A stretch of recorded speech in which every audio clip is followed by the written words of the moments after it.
kase ye wo my Ghana fana ba bia kase boy anamu ebiem information centers babro ba so han yaduasa num one mo so fa kase boy ato apeti Ghana de hyen mu tie bia ne Kantamanto Accra enanya asem keto ma nipa bepiankoma ya one mo bodom pema one mu tie Sompa kase no ene ampayi a ebedwa na ensamodo ya ya je adwa ya tena se asomfo basa ya de ba somwo no nini animu no ebene se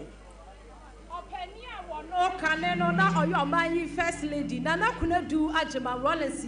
waka enchini guye no empanifo de niema guakwam a ene ye kura na chi ye bedi mu nkomo ene kura ya abusua efra wo se aboate abusua emu na wofiri wo mo se ene se maame na dana to nyina no wo mu hu daachen papa bi ewonemu andisi amanyokuo no ade adanse pa Adia Farmer American do Admiral Rollins and some Mamma Waka be and an NDC INDC. National Democratic Party NDP one muso cassette them say Mamia Damancy one much stressing them. Abusia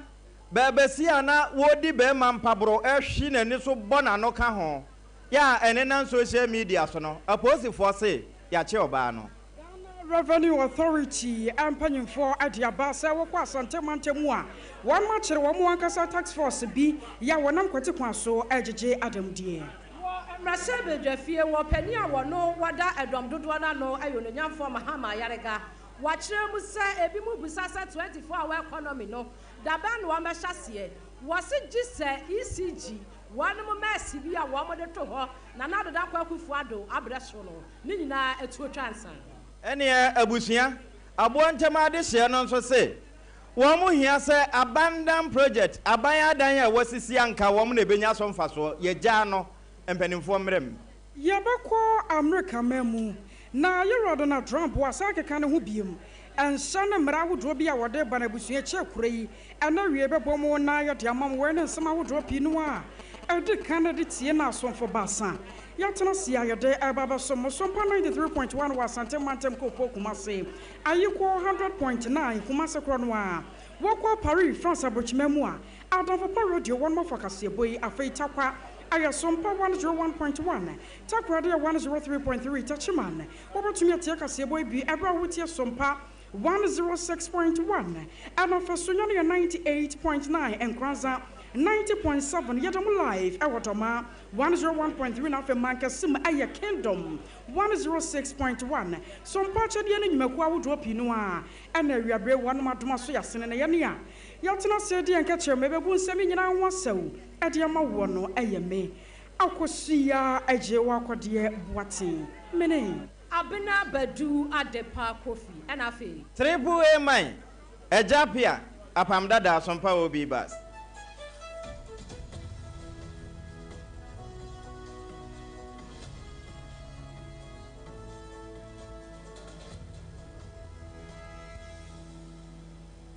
say shadow so say ya demo live e wo Facebook ne so e ya Sompa 106.5 FM Accra yesrawo hia ho sesi asabre ya woti yenkan e ya Kantamanto dwom e na woti original ye kase yi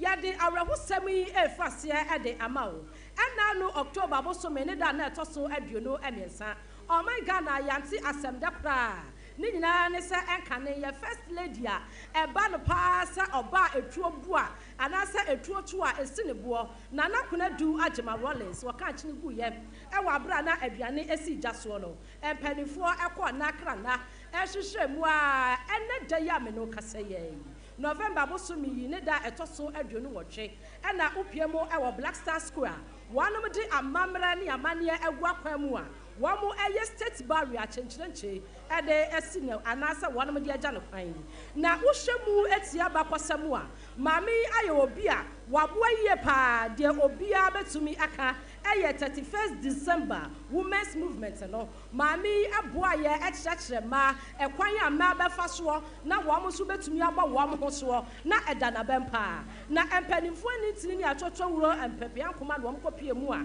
enei wanum nyina ekwama abusua dakna na obi a ede yakosam ana fe nanti yesam ede ama enkane first lady nana kuna du agema Rollins empanimfo akire mu se ye wo no November bo so me ne da na toso edu enso afi apem ahankron aduanan ewotwe 17th November 1948 entu hwemu a wanyamfinhia no aduoson enso na esanse de okwaten de obaten de ogina kwankasa ene atentene ne yamani boni na no ponchecheku wano ene wodi nani kwasam ewadwumadie no aseye kwa ne nkyɛn na watwere mu sɛ de ekoye empanini ani tini a wanom eba ye nyina nana oponchecheku woti yanka ma hey babake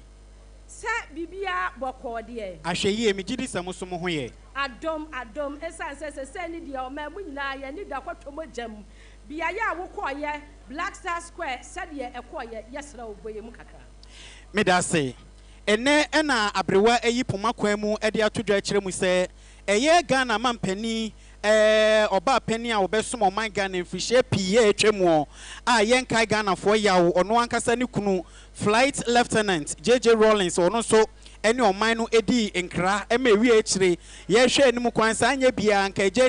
ne wono mo de a nanka ena eba behwe akire oman Ghana fie yi ekama ete se yante asem de ene empanifo abie kwan de ato no mo e kire se ene na abusua a ye maame eye kunadu agima Rawlings woda no ene empanifo twehye aye no mo de ahye se nemfa na yie no enhyehyɛ so ewo eye Independence Square na ene anope no so pepepe ena eye oman Ghana mpanifo ama hohoro so mpanifo ene afensunum na nanom ahen atrenkonwa ene afensuno Ghana hanum sei amanyofo ekukudam nyina eba ede omani eba bejam eye wo ba pani enu eni di eye kasesie na ebra eye mpanifo tenase no nokwasem nie awerehwo de bia bo oman ne pa na enu na obi gina chi obetima kasa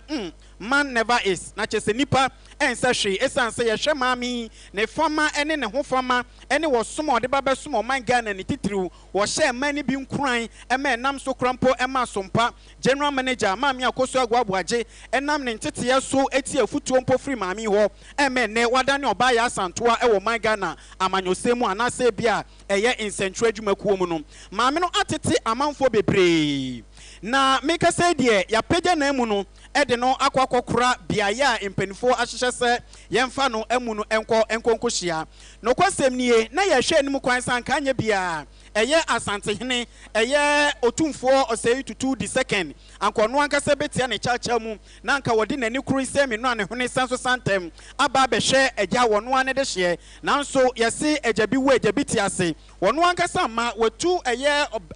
bafo owusu bedi akon a wono ukopiem ya santemantem wono ma wono ano ye dwemtreni a woda eye lance ano ewo eye hono wono na woba na odina mu edema eye asante hene no kwasem nie afade ne amamre ne niema ekoso ewo Independence Square ne de maame esewani ensese wo ka kire nanso ne nyina mu no asanso aba be ya abakosem e de asi wonum e de ama inchirima ene wo mutie Sompa kase ne na no ponchecheku metimi aka sisu dua ne se ewiase yese no ofuduapa ana ye piano wo soma maame ba besom ye aye inkranhyensem e de ama sabe ye mu mi mema mpo a yeba maame nsum a wo ba besom ye enkwala makomako enan bema baako a woda mantem eba ya ene ye ka Ghana mampani penifo ma ba besom oman Ghana akwa wontimi modi enyi Ghana mampani Flight Lieutenant JJ Rawlings enfrimu de birada enu nti ene a eja eni honom yi amanyokuo a na empanifo esom eye NDC amanyokuo enam sumpo krai ye maame kunadu efa ho okote ono ankasa na amanyokuo yi enam so ama ene amanyokuo mu mpanifo abemu mpanifo Ghana mampani His Excellency John Kwame Dramani Mahama wono ankasa ena wotia ne chacha mu ameka sei waba behwa atoto bibia ama bibia etimi akoso wano meka sei de eye ni sikasa ene nea ekoso sesia ewo Accra Independence Square nti mame se wo frɛ bisa ya mama ne bo asi ya ne yamani boni nana oponchecheku opo ya da se papa kreya wode ba ye ni nyina efa enka ne o mai first ladies eba first ladies pa nana kunadu agima Rawlings wono ana etena so eche ya enei wo mo ede no atumpemu adehye enintini ni atotowro akwhwe nani achi a ye gya ne kwan e Black Star Square ye di mu nsam asomo kanu so sa busua we Midday news na nso anya hot awiane na abo Sompa kase ni wadwe nkyere Fabra Facebook or Sompa 106.5 FM. Accra, yani ada so. And also, no, I say, Hene, Argentino be a dear for tenenim. Na a Ukrona,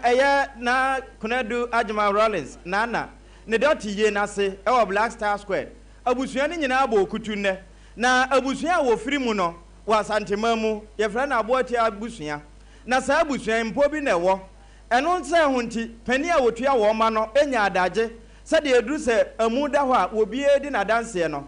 Amanyoko for bedi. Abamum penning for babedi, and a busiane say. Woman no one who that, sir, one more. Nana Kunadu Ajman Rollins, Edinburgh Busiemu. Now, Wabayano, and Yabusiano qua Japade, Wabaya Mamuni in a Japade. And now, Sir Womo Hanua, a woman saw what in an animal and said, dear. Nansu woman who only does work as Sebi, as answer Namnason and ne, and ma, one to make cabia, a bum. Nas answer me. Ye can, ye ginning in anua, a yabuatia dishibusiano. Ena edemai. I was also queer more no walk and see Amanyoko anymore. Wapany paya or church rodema one more Sunday Bayana Dutch be one here one Sabbath to Miaka a year 50 of a quati. Na Sasamiamu one so aqua could dear dance here. I were Mamma Conadu Ajma Rollins, a bride in the tomb, another to you, and watch us on a Sompa. And a mammy and your water quadrant way in America. A Mirabi a chum walk and this Yamanyoko anymore. Now want to mean can't a more dean wabra mamma Conadu Ajma Rollins, Nani D. MPMO. Cherasa Mamma Wankasanu Dimu. Now was sippy sita, Yacha said, now about Bill Pa. A fay no bois a mamma, your corn wankasan and canco, as sounds so funny to my pa edifra. And Tiana Mamma Dania Tosano, now Sir Andis Yamanokon, one which mean a pemu, and also one and what and far and shamameno. Was a sham crampano, and remember been a bassan can be more, and I'm so mamma could not do Ajma Rollins. A drum rebel cry as a debby, one part in a ton quanta, one my pie, one wankasa quatanamanyoko, ye we NDP, Amanyoko, no coquette ye. Running in our note, say, Mamma could not do Ajma Rollins, we throw free and this Yamanoko move through one more. Amano someone Casanca Mami, Sabio no one to Tuna Sakura, a Yadiano Periani and Numerano Dianisha, now a day a jadie, Yacha said, not a Buama Gana Casan and Cancon in Puntuno, a friend of Tumapa Edifra, or a Fifi Fiavi, quite. She did not operate from the background. She was at the very center, organizing women, building structures, shaping strategy, strengthening grassroots, and helping give birth to a party that was not just political, but deeply connected to the people. The history of the NDC cannot be told without her name spoken boldly and with honor. She was not an observer of the struggle. She was an architect of its success. She was not a mere participant. She was a pillar, strong, unyielding, indispensable. An election in 2009 as first vice chairperson of the NDC. I was saying a turn and carry upon your pile church or the NDC among your corner Sunday Bayana one more year. That's one more Sabbath to me, I can't over 50 viavi, quati. Yada switch no mu e wona na kunadu Ajma Rollins ne dot ye na wono mo ede ahyehyɛso no emo na ɔno akasa ne party ya wo free NDC amanyoko no mu no wɔte ye e National Democratic Party NDP empanifo nso kopie mu hɔ no mo a wɔn nso ade wɔn ensem ene wɔn nati ye ensem kakra eto edwa e wadwumadie na se enum no wɔn kyerɛ mu sɛ maame ye obi asabi eba no amanyosem paade a what yasiye was one no onya bias ewo amanyosemu enam so ama adehia wanom enya Ghana fo kora wa mo do mo farfara amanyosemu no wa mo pe na asem na eba insi yuanso a na kunadu Ajma Rollins na wo yensi ye pa adehia wa mo free NDP amanyoko nim ese wa mo kwadi na chie no wa mo anu wa mo hoda wa mo betumi akade wa mo sesi wa mo bu se king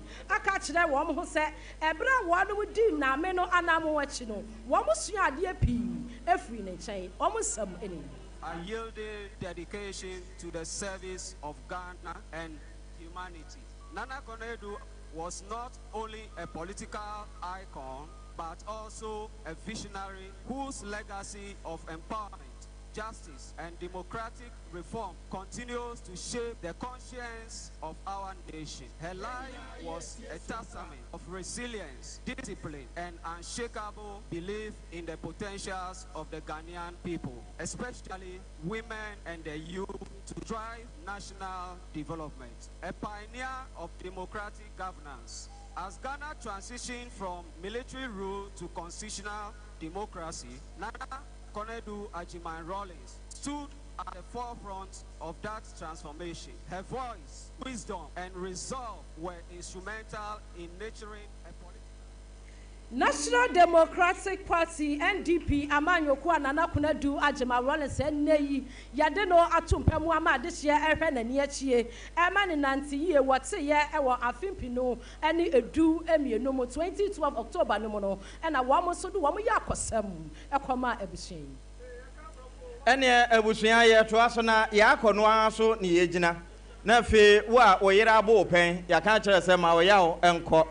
na we de ne nkanchima nya adagye pa na no wo bɔ so ma ne yɛ sɛ possible pa ewie na so ntrem de wamfa ni agro woro ne nam mpaboa ɛde bobɔ yɛ san pa na tifi ka ho ne nyina ne sɛ wadede no sɛ wonkɔ baabi nkɔnkɔgye mobile phone esan sɛ okuta yam na wonya adagye aba empenantamu sɛ wo ba bɛda ne nkanchima hɔ no wa kyɛw sɛ okuta yam no so wonkɔgye phone ewie ya number de ma no wɔfrɛ nkɔ ana ne namfofo abɛkyɛ sɛ o ɛne agyae na me yɔnko ne deɛ saa nɔte nyɛ wo no wadi kan de adiw saa yɛnsene na mamu a no wɔ ma yɔnkofo di no saa ante ababa a wɔide ɛne wɔ mo kɔfrɛ abrante wa ne baayɛ yɛ ka sɛ nsuo boro wa ka sɛ ɛboro wɔ boro ne bi paa ewie na brotherhood no bo afu sɛ na ano ne ikwe yɛ bi no ɛni gyina na ɔmbɛsɔ ne pɛn akyi de ne kɔto adabampo n'akyi enti sɛ bɛrima nso ɔbaa bo no a yɛnkyɛ ɔbaa no sɛ wɔ mo ka ne yɛwura IGP ne wɔ tie deda esan sɛ sompa mɔboro wa asɛm so ɛna nkɔmɔ epie kɛse paa meka sɛ IGP asoma special cyber vetting and environmental enforcement wosi wasoma wɔn ama yakɔ akɔkye no Esther Nanafia Safoa ɛne ne din na yenya no kɔkye no wɔ hafoa no abato mpɛsua no so ɛwɔ Kantamanto mu ɛno akyi wɔn ma na ɛkeka ho a na sɛ wɔn ma commentary wɔ ho no nso no enkra no kyɛ sɛ wɔn anya nipa mienu akye wɔn mo aka nso no posifoɔ se wɔn mo hyɛ bɔ baabi a wɔn akɔ akɔhyɛ biara no wɔn bɛtwe saa afoɔ no de wɔn aba mmera anim na sabi obi ni obi nya wankɔma commentary ankɔtwe ho mobile phone ankɔyɛ video mfa nto abɔntene ɛno nyinaa no etia wɔn yi mmra ɛne nti yɛ deɛ ɛbobɔ ɛba na mmom meka sɛ yi nkareɛ ɛna asɛm no esi paa afei yɛkɔ asante mantamu na abada jase o magana sɛ yɛ ada so yɛ nan gu abɔntene paa ane yɛde kantan na ɛkɔ nsuo na ɛnwuru gu nkurɔfoɔ bi mbɔtɔ mu a wɔn de sika nyafunyafunyafu yɛ adwarifoɔ wɔn ano dam yɛ wɔn esu ne nyina no ɛyɛ sɛ customs division wɔn nkɔ abata bi a ɛwɔ asante mantamu ɛna abɛda jase tax force bi a wɔn mateɛ sɛ kɔba no sɛ wɔmanfoɔ bi no kra nneɛma de firi nkurɔfoɔ amaman so na wɔde bɛduru Ghana man mu a wɔhwɛ nneɛma no ho dwumadie na wɔnie no saafoɔ no nam kwate kwan so a wɔgyegye sika ɛde firi adwarifoɔ ma no mɛma a wɔn makra nneɛma a wɔde ababɛduru wɔ mayi mu na ɛno anam so ma yɛ kasa yi Ghana Revenue Authority GR mpanyinfoɔ de aba saa deɛ no wɔn mahyɛse a wɔyɛ hwehwɛmu mapa ɛde fa ho na Traders Advocacy Group Ghana wɔn ana kɔyɛ saa complain na amokyɛ sɛ dabi sɛnea nneɛma ɛka kɔ no ano wɔden paa ankamiya sɛ ɔmayi adwadifoɔ da no da nyinaa sɛ wɔn mo tempenten kwa ni sutwa adwadwo na sika ne nwunu gu nkurɔfoɔ bɔtɔm yɛ bɛfoɔ nam so nti sɛ kɔba no sɛ Ghana Revenue Authority foɔ ankeka wɔn ho a ɛne wɔn bɛpu so mu ama Ghana ban aso ate bi ampaniampa ne nuaneampa na yɛ da sɔre a Ghana Revenue Authority Ediaba sasa complain no a wɔn mo tete yɛ ɛwɔ asante mantamu no wɔn mo hyɛ hwehwɛmu ase na wɔn mo hyɛ adwadifoɔ nyinaa bɔ sɛ ɛfiri na de kuro yada wɔbɛhwɛ na wɔde yie anso ato yie Ebusua hyɛ no so sɛ wɔso gu so a wotie pramtwo brɛ kaseɛ ɛwɔ Sompa 106.5 FM Kantamanto Accra edwane mfimfini yɛ hɔ ɛna wotie yɛn kafiri yɛtoa ensɛm no ɛso na wɔ mmarahyɛ bedwamu ɛnura adwumadie bi ɛkɔ so a na ɛdɔm dodoɔ no wɔn ba no dani ononyamfo mahama yarega wajina simpie ni apaso and was Mr. Speaker ni nyina efa 24-hour economy a ebra ndc amanyo kono one mo bonchwa one mo yesa one mo ba and shifting cultivation will be ba homache will be ba wia anadwo one mo ba kwana chese yemponda na ebra one mo ba ya yemfa nse abosumi be se dumunie adehye ni bi etempenten kwase yentehwe enumu enonyamfo mahama yarega gina simpie ni apaso wo mrache bedwafie ene wo kire mu say ansapa na 24-hour economy no ebetumi aya akono se nchena mo achenchene said ya yache no Kantamanto kwane nchen na se ebeye bibia betumi akoso totia gisa Electricity Company of Ghana one mo kabia wamo die containers ya ayira ema contract bia wamo de ma Millennium Challenge account energy no one mo esimi ahwehwem esase wo kire mu say sa contract no be say sike ko mu be say $190 million enumu ene kwahye ewi ase akura no boko central mu ahye badwani contract ye ya wamo de ma no eno so 159 million Ghana cedis eno so kura no misappropriation bi ekoso na chese sika na dia one mu kire yese ofanya pote no wanfanye ansa na 24-hour economy no ebetumi ejira ne naso a wa mo bete ho penten kwankasa no ECG jiso wa mo hye esiesie ho ansa. Economy will start when we have cleared the 4-hour energy sector. What is the NDC management of the energy sector? What does the budget say? Mr. Speaker, the budget says that the energy sector has been better managed.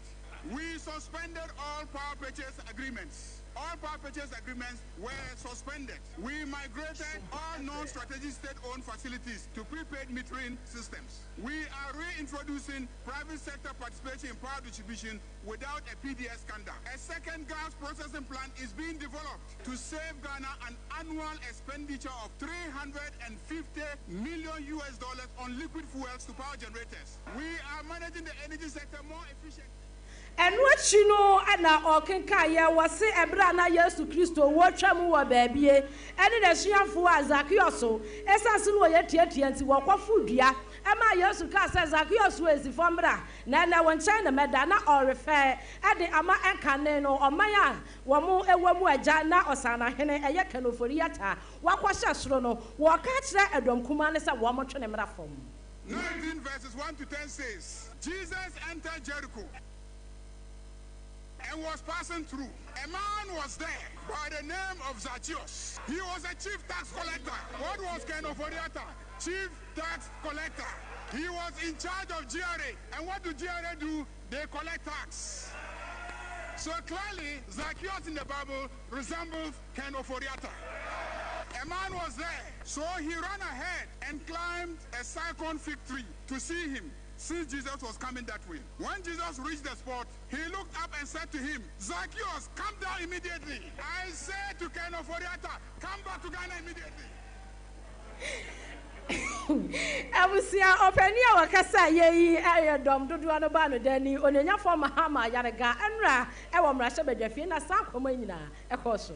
ene ensempie wo badwafie ho sense wo mo hwe ura kan a wo mo hunu no wo mo hwe benko hwe nifa wo man hwe soro ho esanse bia no wo achen bia no so na ma yenko Ghana photo samfo ye ura to ba afo senkasel na boboa no enura kro ya no ono nso gina badwafie ho na nkomo bi abobo aba na nsense adupre na ano ehye ye na ebehia se ye beto foforo ahye asrafo na nan eno achi Ghana nso ye behia bi na eno ho ana donkuma na sha ase prepreje bi ye wura to ba force na kasa se we ho no wo mo nkonko famedel my agent ni bia nkosi ne so wo chena wo ma akwa kotokotoku se adupre enti wo mo abedi wo bibia anim aye bibia ye fe ne nkekan bia ema ho. Speaker, no serious country leaves its soldiers under-resourced, and no responsible government makes an ad hoc pitches without an integrated capacity plan. Mr. Speaker, our approach is strategic, sequenced, and fiscally responsible. Mr. Speaker, in fact, the $96 million that has been spent on the National Cathedral, of which we see only a borehole, that amount can actually buy more than the 4 helicopters that we are buying for the Ghana Armed Forces. Mr. Speaker, that amount can can be used to buy more than the 4 helicopters for the national for the Ghana Armed Forces. Mr. Speaker, let me put on record that the Ghana Armed Forces are not engaging any middleman. They are working directly, country to country, to acquire this aircraft for the people of Ghana and for the Ghana Armed Forces.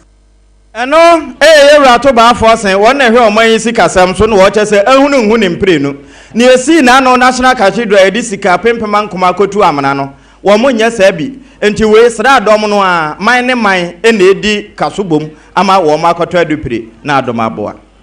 Pano dia na jasa nwemu an yatie yeguso da wo mrasha bedofie na mrasha bedofie ni mu no na bantama mrasha bedwani woni monya for Francis asanso boache wo panyipe so de gina simpie so wano wakasa na wo chemo se wo hwemo pa no Ghana ban asegmedie bi ase ya wodie eye Accra Kumasi Expressway project a woye no wo kire se hu nso da nya bi asa ye wasa ban no atwam na ansa no wo baba kasa asem ne ko mrasha bedofie no na wo panyipe no de nka kire krata tentente di full stop ni apostrophe setie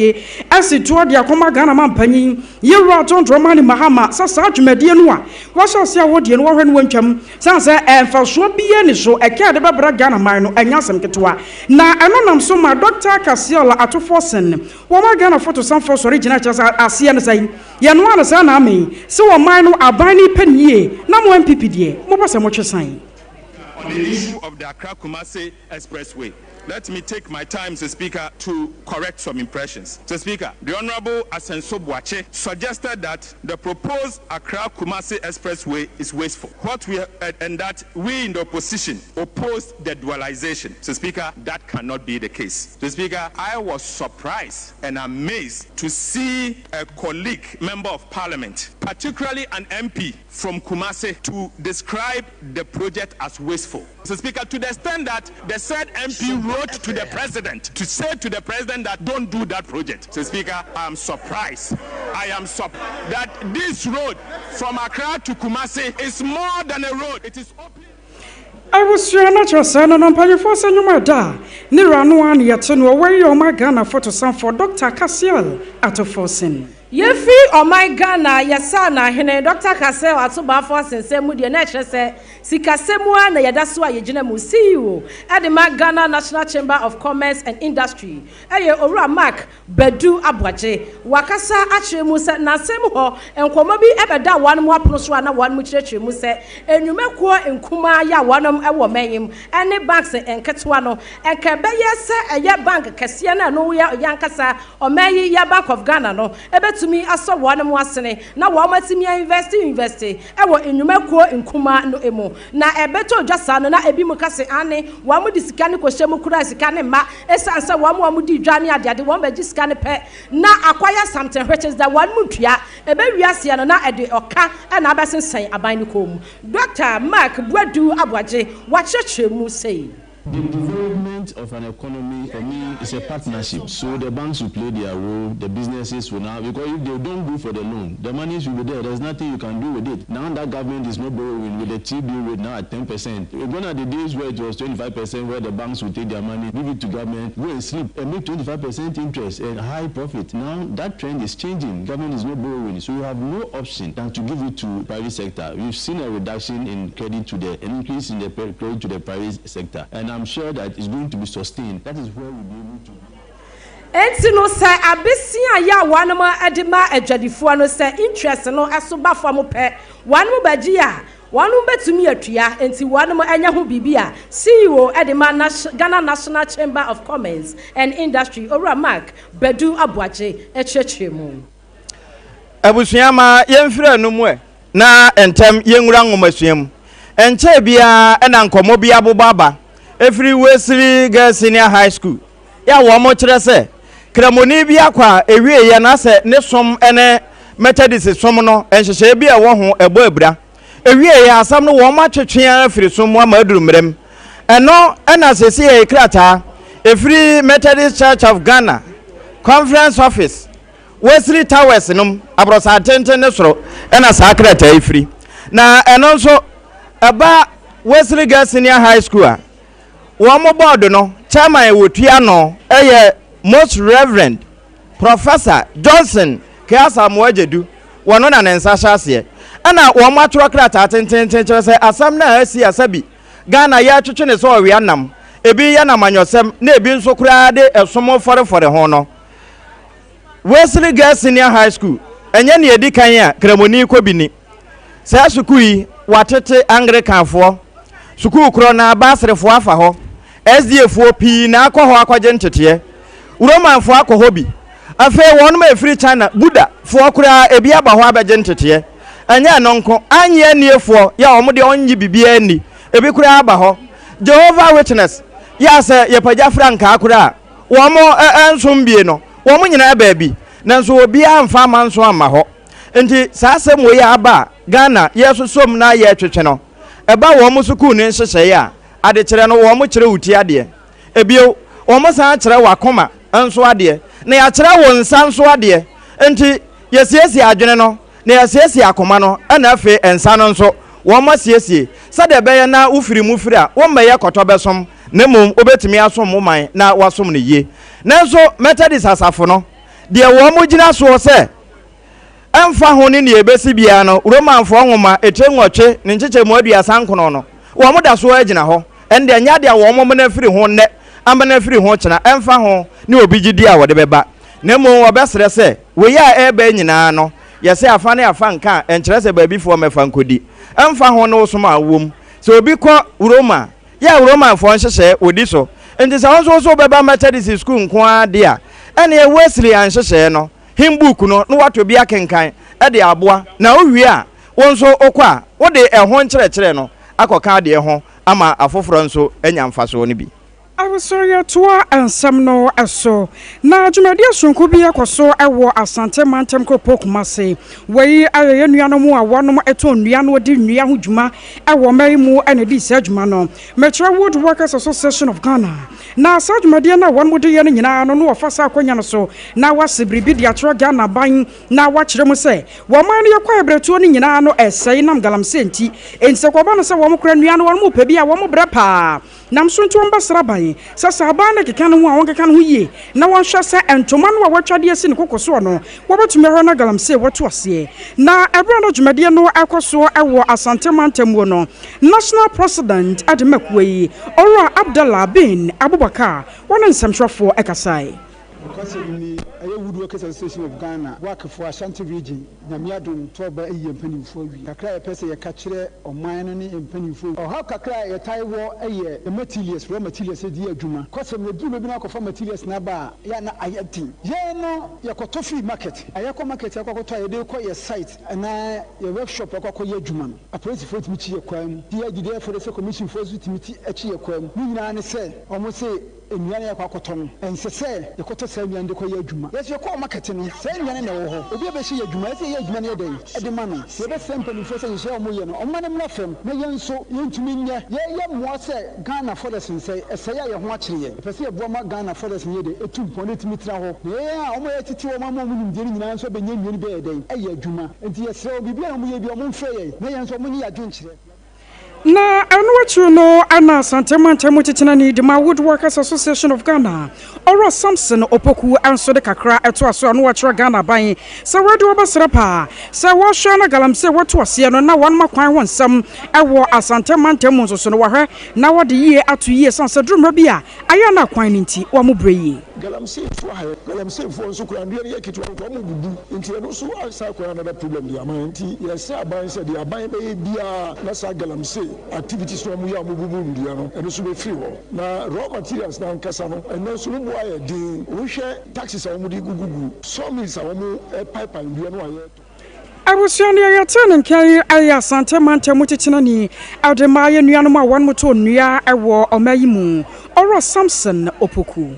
Yada switch na mu ewo Asante Mantam na dominase ya eno no ewo bekwai mesini ni emu ekro baako ebe dominase a ede wawase no wanum kire mu se ekua pa na wanum eya no ehonti adehia no ekase kire mu se ekamia yese aban aba aban kɔ obi aba na se ye to aba na wo mu hu kwan efa so e de ballot box so ene papers ne ba beji wo no vote ni wie pe wonom asem mo ankasa mo nya mo bibia na ja ye ni dia ba wo mo wo mu kire mu se ni dia national cake ya empanimfo achecheche wonom entwani emfa mehwe wawase adehye wonom se bibi at the chips compound na chese hospital anasa clinic ketewa ebetumi aboa adehye wo bi hododo no ana obi afefuro wo kwa ama aya nurse fo ana midwife fo a check no wo mu se bi ni ho wonom se akwan bone ekun wo mo se de oba bone e de akwan bone kunikunu wonom se kura de akwa kwaye koro pe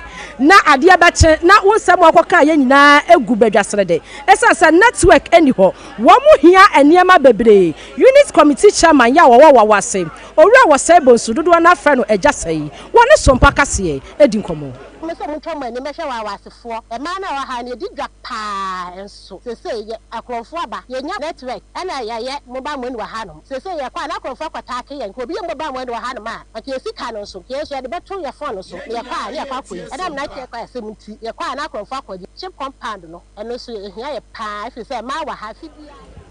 ne krokro mu no ebra unit committee chairman ya wo wawase owura osebonsu kasa wie ya pe na chief farmer ya wo no so ho owura John Ayaba wo no so ekire mu se emofra wo no mu kwasukuu e wo wawase wo mo bre wo mo nante abrofo kwanse ni be se enkono na wo mo akwaje ntete ye wo no so nsem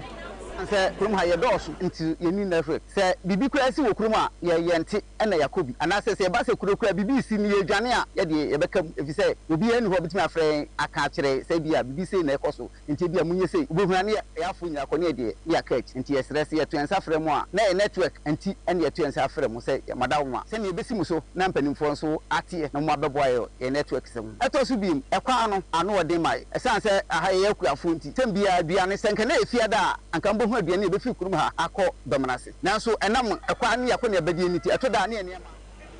wawasi chief farmer owura John Ayaba wono ene kasa ya womo toto sra ban se wawasi ne akiri dominance be kwai mesininim e wasante mantamu womo hia ne ma bebre enti wontwani emfa mehwe wonom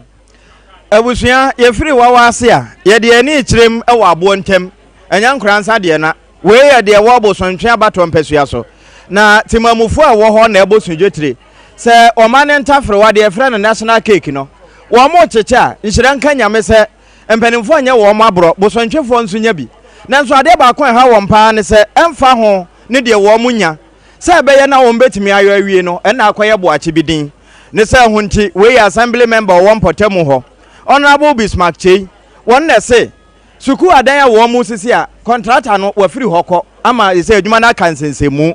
eno achi na wo mu si ultra modern toilet facility de wo mu eye broni kru wa ba wo fra hye ane nsu aba hohoro agya ne kọ no nanso wo mu hwe aduro ha mu nchemu ado wotwe contractor na firi ho ya ono nso kro wiye no to nchan a akwampa nka agya bosontwefo nso benya bie no eno nso akansensemu saa ana honorable Bismarck Chei kasa Sompa monka na abante na abandon projects e wo ha no wo meso yemu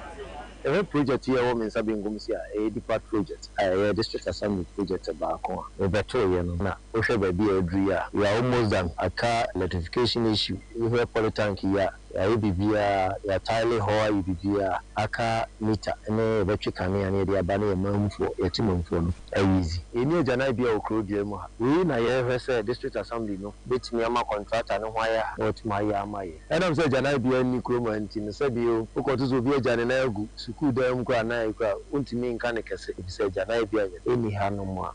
kuhwe classroom ona enkwa na buso achechefo ni wa class wo munya babi mpo na mu do mo nan nti ye besre ya kwa no nso asai eno eya somo honorable ya owo bosontwe abato mpesua so honorable Bismarck Chei assembly member na kasa ye na kuromafo no nso se wan kasa ti hu ayeyi wa yibone wo moto so e kire the assembly man ye ka no trodo wo mokra de bi ka ho asetremu mi ade a yehia no yetena bontem na kakre no mfi bebre twemu na onabo ote agyen oye jana bia mahen ena asebe be 8 years ni aban ma omo yebi emu be de odu wo hamu enchichemu amu be de oso ene fa na de wo twede e omaye yenya wie aban wo bete na da wo ma omampanyini bi nso abontemfo so abontem ko dada no load wo transformer ni doso enti to da na we enya off na ha yesi eja betom eno ni ade hia de pa ye kanea because neno ye de kanea na ebibia enti awura no yesremu aha eno eyetimamufu a wonom nso wo bosontwe abato mpesua so na ate se na wo mo kasai na wo mo kasai ni nyina na sompa obi baase no wo mo nyanhia no eno nti se wo hia no wo kantamanto a ebetimi atoa e wo baabi awo no na ehia ne se yedwumadie ni nyina do ho bajim ye ba no pa no num ye to mo akoise no nso bebo enti wo te push it na chese ye pia baase no na afi ye de third service no asommo onua anopai kasebo no bai awia de ensu ni ye wie pe dwumadie foforo di hɔ a friend sɛ mɔbro wa asɛm ye obi asɛm ɛno akyi ma remfi de amanyɔsɛm wom de ɔmane nkyekere wom de nyame ne wɔpɛ wom ye friend for God and country no dwumadie ye anso no ɛbɛbam ɛnti ano wa hyɛ no nso we bia no ya na ado ho ogim esan sɛ we ne ye mie phone lines ye de microphone no na bɛtoa wo enti nsɛm a wo mo bobɔ no na wo twerɛtwerɛ de ɛtoɔ sɛ de bɛyɛ a ubetimi aka ma na sisi so na ye de ka akodome yakoka neshi enenne ye wo kantamanto ye ba enso ntaso wono nko nante 21st clinic screening no wahwa a oguso yo unya ma ya aka ho kona fe ye hu yade ebutu puna che wunhunu no na entantan ye ma ho akwankyere promasidofo wo mo na etwa team ye nom ye no anopa de ne de na ahye awiei fifiri ate wo mu ye hot sa no eye chill a chele kama pa no ho dance die na afoforo di no wonua wonso beje ode we bia no malaria asese wo ho a time heba wo ho na waje ode na ayefe ye ka ne sa no na ye koso ase wo se ye nya free kantamanto ha ye ne kire ba bi foforo ene nti anu wahye ne nso nanso ye keka nyina no so mpa kunafo akyade no bro nyen ene ye beche no pa entoma na kunafo agene de akura ye de prepare dwaye na mom wo mbedidi eno sa na ye se ma homrem 0598 559 802 0598 559 802 ewie wo mpede achele opede nkwan gu ho anade abomu da so papa bi ya ye de ingredients apapa na ya akọ haje ho haje special local foods wakan ye ho na ye to awi mekan Facebook YouTube TikTok ani ba bia wo ho enti ana wa hye ne so ma delivery man nye busy no won fa aduan ne nto awo yon vita ne de nkwan gu ho nanso enkora no di a won bo wonum tototo eboa ma wo mo enya ahoden foforo kora enyini ntentem na eno ye nkora aduane na emom ne ebetimi ama wukuna ado no wado yie eye onga no a fafra nkwan no na enye de promasidofo na ayo okoba bia ebi wo ho ye kase ebo aye de bai ye de ba ahoden so pa na nso time da so time heba Mr. Dr. Tafiri Jadro no wakan ye ho malaria do tatahwe kan ho wura ba bia to nro na jewode time ne TIME 0244 417 wo ma homa no na ye kase ye ne da ho a ya fa na ase ne bi makasa natural mineral water wo mo e wo Back Hospital na chipe wo Taifa ye wo adaba no me kire dispenser no afa ye wo ntranketo ye wo adantemu ye wo akese na wo de wo sachetimo adwabo bia ase ene ye de som ene nti ana wa ma wonsa ka bi eda se boy de kase ne besi Endpoint Homeopathy Clinic eho na akwa prostate ho hawo awo na anwo utimi kase am free wo madam anti ye dan ye hutia wa ye ba ye wura Donald Trump wo sesen ye de ho nsem nyina beto awo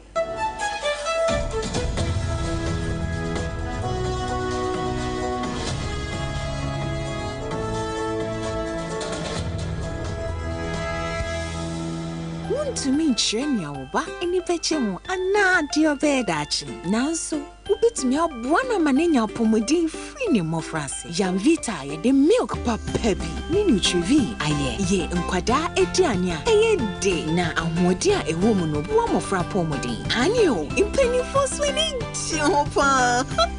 mawobano apomodin free ne mofrase Yamvita gumo hodo bempre Yamvita, a delicious way to grow. FDA, Aji, a Jedi Yunkratoyatum. Endpoint Homeopathy Clinic. Ghana had the obianim says a prostate. Na baby omutibi screening Emma Huni ye etuasia. Na a Endpoint Homeopathy Clinic. Anasa a kidney, a liver problem. Wofa baby and ajjo. Na dear friend premature ejaculation no be maybe a one would offer kwakweshia. As a wood dinner huagro. As a wood tonte. Any ebra Endpoint Homeopathy Clinic. Na yamuao. A man mema mo power. A Endpoint Homeopathy Clinic. Wamu de mufua. Yari bia infections been a woho. Anasa bia wosha wofa baby na ajjo. Kidney problem, prostate dear. A Endpoint Homeopathy Clinic. Kumase ubehu Endpoint Homeopathy Clinic. Ewo konoma boy here. Ena Accra hanso so dear. Womu jinemu ankasa. Ewo spenters baby friend share signboard no. Who na ubusasa wo pe Endpoint Homeopathy Clinic. Obia ebetro. For Endpoint ewo 0244867068 and 0274234321. Endpoint Homeopathy Clinic. Womu de mufu. Era me pacho bra na me hwa de wo bagi. Bra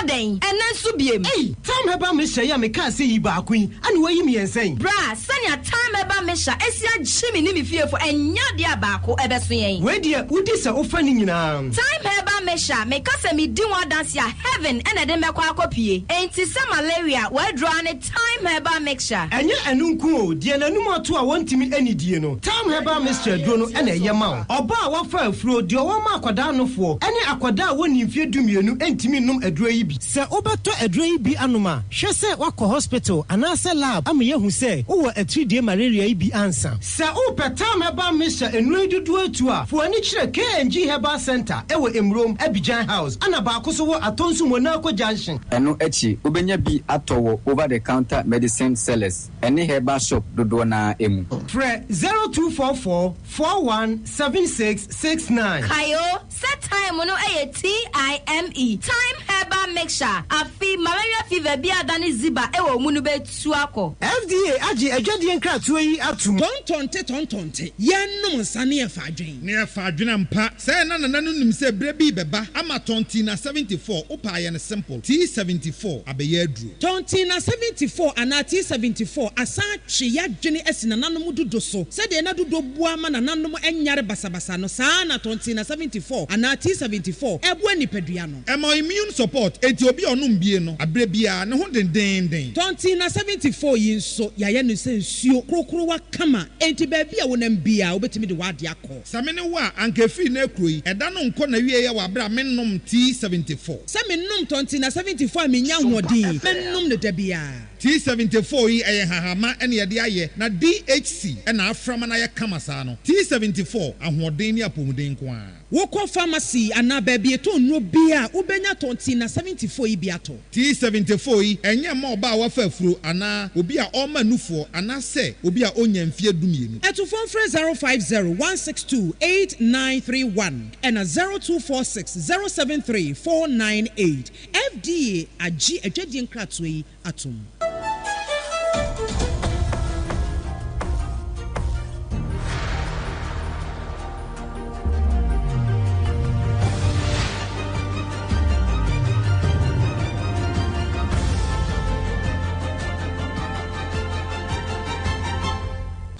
TV Emma Akatuapa.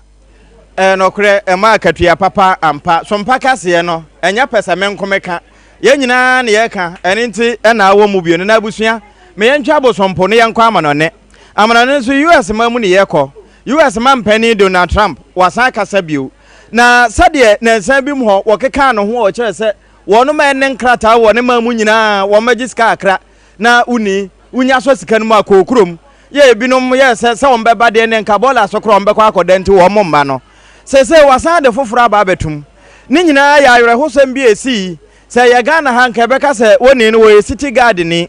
White House dan no ho pe ene bi bo ni tuo kum no na ese safo no wo motete wuram enhwemu so kire se woni ni free Afghanistan enam saye so ama wakotere wakwa mako ama ponkyere ni besa ho mfifire ye Donald Trump se amanya afe na wo mu fifiri sen se si a oboda wuro se wabie kwan ato America wo apesa okobia abra sa aman no mampani kura betropunum agya ne man ho atumrika akobie me kire third world war countries no eno ho asem na mekan wo se efiri na ko se wo ma twene ma sensen sa afo no bia ne ho a ye beduma ma wo mo visa se wo mo mra America enam de asininti na nso ne nyina no empenimfo se wo mo de nhyehyɛ papa bi gu akwan mu sɛ de bɛyɛ na bambɔ papa mapa ebetimi agere ɛwɔ US aman mu hɔ na afoforo ɛwɔ hɔ no sɛbi wo mo kra enkɔ kura hwirehwire na sɛ yɛmfa nkɔgogoro enkɔkɔfrɛ de ɛno so ɛna awie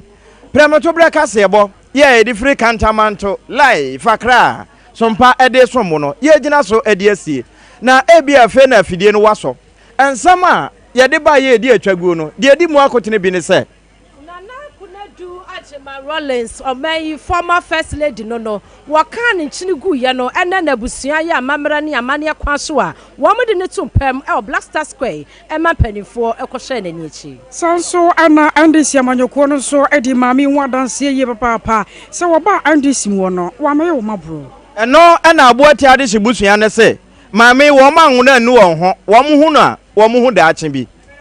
Mahama ayarega aye opani a wono oda edom dodo na no e wo mrahye bedwafie wakasa kire mu sese 24-hour economy no ebetumi agina so yie se de omo hyehye no na gise ECG kabi ya wonom dedadada no wonom hye epani po masibre papa Ghana Revenue Authority anso diaba se wo hye nhwemu bi ase e wo Kantamanto efa custom division wo mo tax force ehu sada na de hye wo abontem ye wo Kantamanto nso se Womani abre abandoned projects abai womrem ena fe Wesley Girls Senior High School Methodist Conference womo de letter aba se woman bia wone mra na obia wone nhyehyɛ na ba bia se ode to no wamfa nto ho a efrito na ebika wermo ne bo ne nyina abada asomfo basa na wiye tena sia sompa obi bas Kantamanto Accra yare baba somo yane amote yenka ena wiabrei ayeme akosuya ejewa kwade boatin mene abina badu adepa kofi enafe triple A man ejapia apam dada